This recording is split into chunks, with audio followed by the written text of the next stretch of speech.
18 जनवरी 1965। Syria. सूरज की किरणें दमिश्क की तंग गलियों पर अपनी रोशनी बिखेर रही थी। जहां पूरा शहर उठने की तैयारी में था, वही एक आदमी की सबसे काली रात शुरू होने वाली थी। दरअसल शहर के एक अपार्टमेंट में बैठा शख्स बड़े ध्यान से अपने ट्रांसमिशन सेट के जरिए इजराइल को गुप्त संदेश भेज रहा था।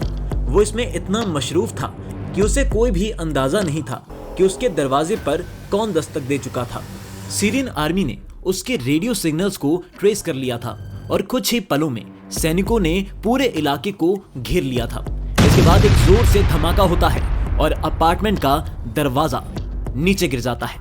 ये शख्स जो अब तक एक अरब व्यापारी के रूप में सीरिया की सेना और सरकार के सबसे ऊंचे पदों पे अपनी जगह बना चुका था, आज उसका भंडाफोड़ हो चुका था और सीरियन सैनिकों की पकड़ में था। दोस्तों, ये कोई आम नागरिक नहीं, बल्कि एस्पाइनेज की दुनिया के लेजेंड और मोसाद के सबसे खतरनाक agent Eliyahu Ben Saul Cohen थे। आज की इस वीडियो में हम जानेंगे आखिर कैसे सीरिया का सबसे बड़ा दुश्मन इजराइल का एक नागरिक मात्र 4 साल के अंदर सीरिया की आर्मी के सबसे ऊंचे पद तक पहुंच गया था। कैसे कोहेन द्वारा जुटाई खुफिया जानकारी ने साल 1967 के अरब इजराइल युद्ध में इजराइल की जीत को सुनिश्चित किया था। साथ ही जानेंगे उसने सीरिया में क्या क्या कारनामे किए और अंत में इतने शातिर एजेंट को आखिर सीरिया ने पकड़ा कैसे था। दोस्तों, वीडियो काफी इंटरेस्टिंग होने वाली है, आप एंड तक बने रहिएगा। बाकी ऐसे ही इंटरेस्टिंग वीडियो के लिए आप चैनल को सब्सक्राइब जरूर कर लीजिए।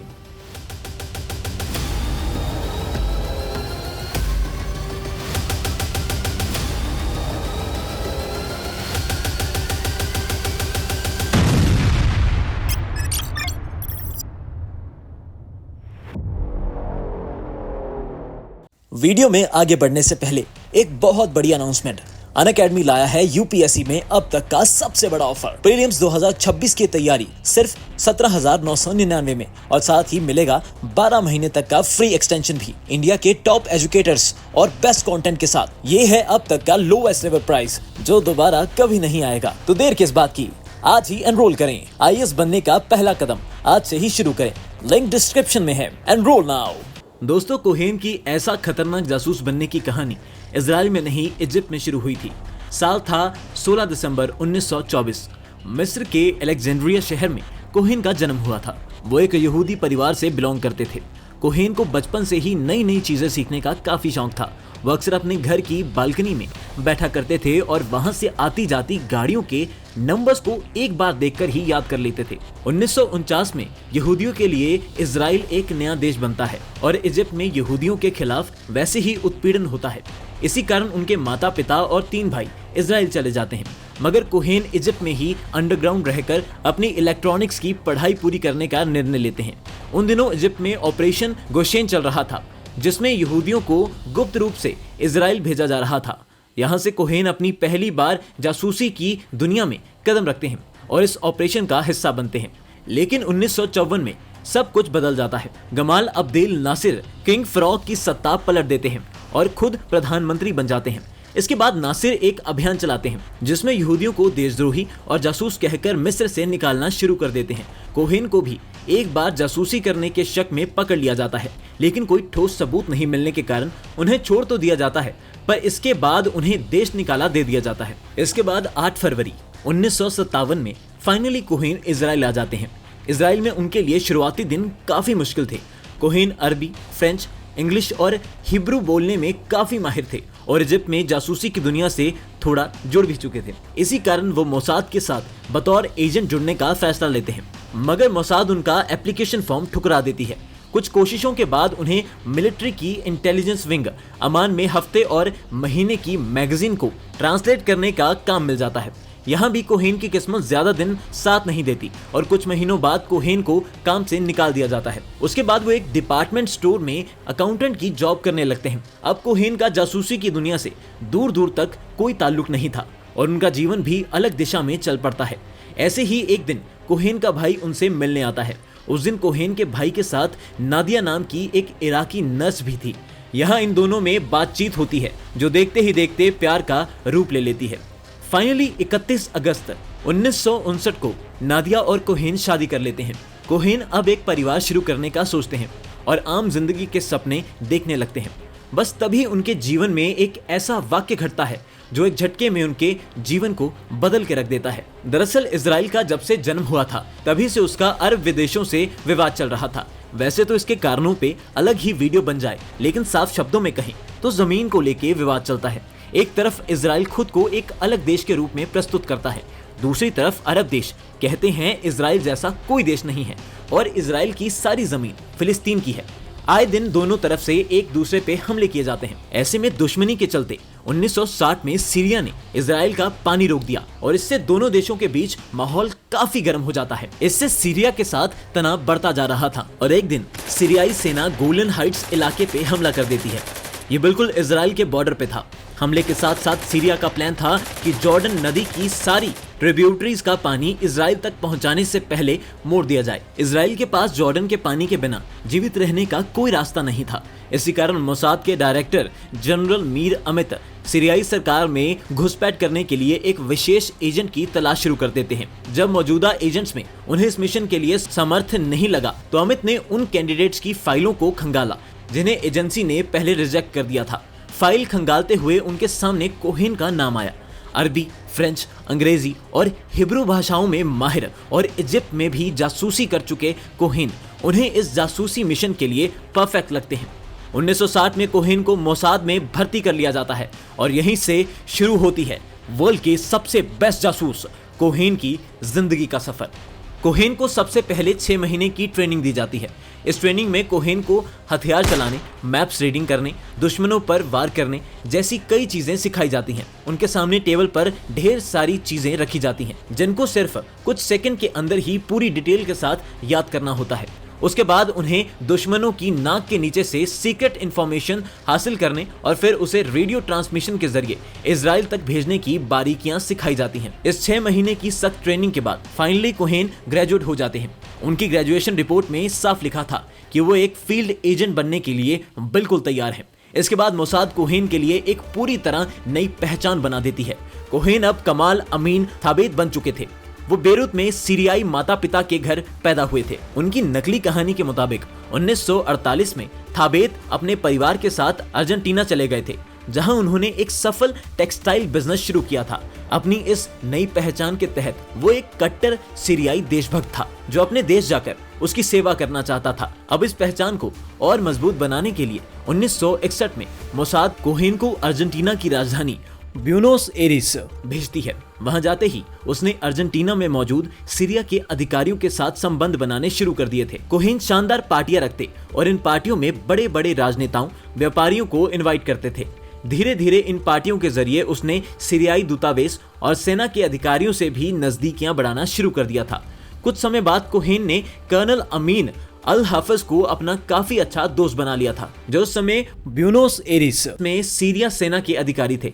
इस बीच उनकी पत्नी नादिया को सिर्फ इतना बताया गया था कि कोहेन को रक्षा मंत्रालय में काम मिल गया है, लेकिन कहां और कैसे ये उसने कभी जानने की कोशिश नहीं की, क्योंकि वो अपने पति पर भरोसा करती थी। फरवरी 1962 में कमाल अमीन थाबेत के नाम से कोहेन सीरिया की राजधानी दमिश्क पहुंच जाता है। उस समय सीरिया ने इजिप्ट के साथ अपनी 3 साल पुरानी यूनियन तोड़ दी थी और बाथ पार्टी सत्ता में आने वाली थी।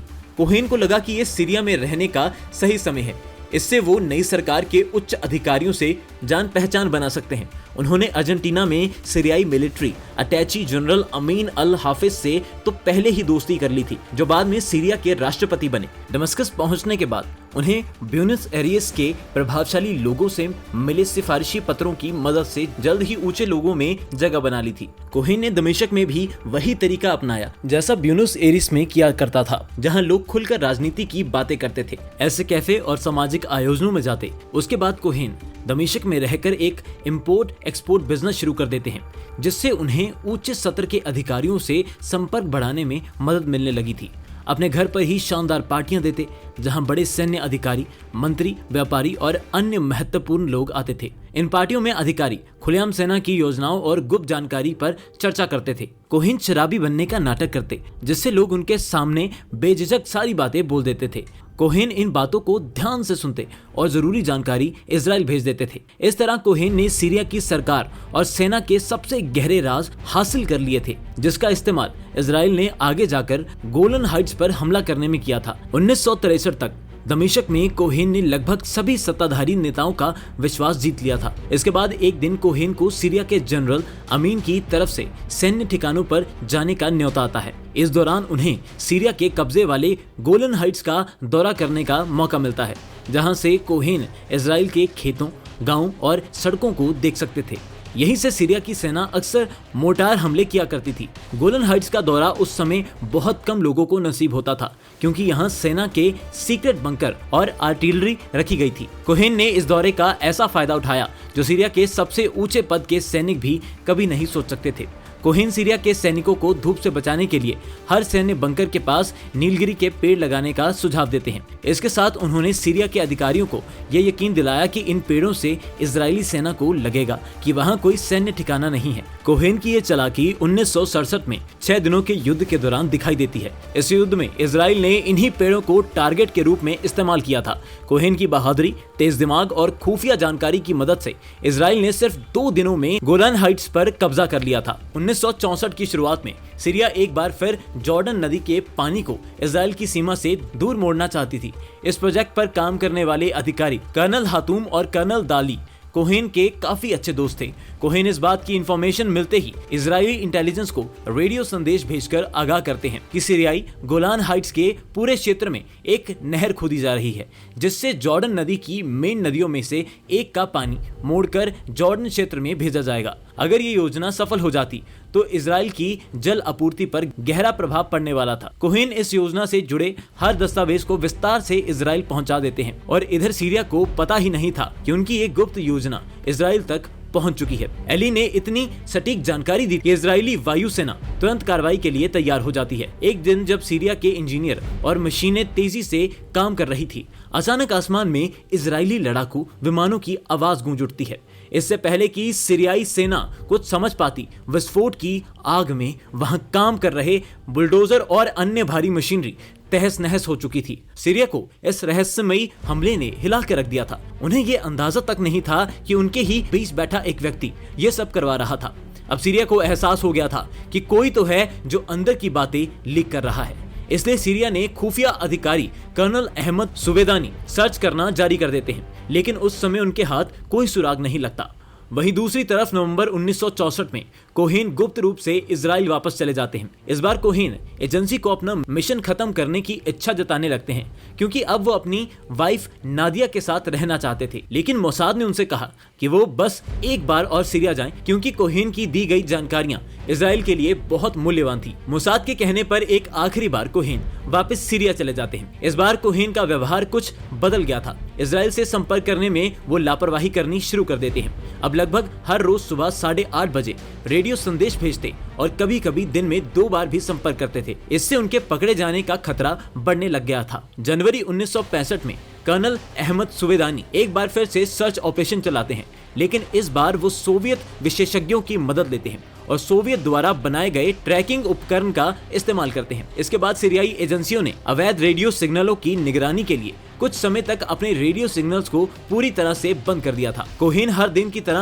आज भी सुबह उसी समय इजराइल को संदेश भेजने के लिए जैसे ही अपना रेडियो ऑन करते हैं, तभी सीरियाई एजेंसी को उनकी रेडियो सिग्नल मिलने लग जाता है। अहमद सुवेदानी की टीम इस सिग्नल को ट्रैक करते हुए कोहेन के अपार्टमेंट तक पहुंच जाती है। कोहेन इतने ऊंचे लोगों से जान पहचान रखते थे, इसलिए उन पे शक करने की जगह ट्रैकिंग टीम को लगता है उनसे कोई गलती हुई है, इसलिए पूरी टीम वापस लौट जाती है। लेकिन अगले दिन सिग्नल फिर से उसी अपार्टमेंट से आ रहे थे। इस बार एजेंसी को लगा कि गलत सिग्नल एक बार मिल सकते हैं, लेकिन बार बार नहीं। इसलिए इस बार पूरी टीम कोहेन के अपार्टमेंट पर छापा मार देती है, जहां वो रोजाना की तरह टेबल पर बैठकर इजराइल को संदेश भेज रहे थे और उन्हें वहीं पर रंगे हाथों पकड़ लिया जाता है। कोहेन को जासूसी के जुर्म में गिरफ्तार कर लिया जाता है। ये खबर सुनते ही सीरिया के बड़े नेता और सैन्य अधिकारियों के पैरों तले से जमीन खिसक जाती है।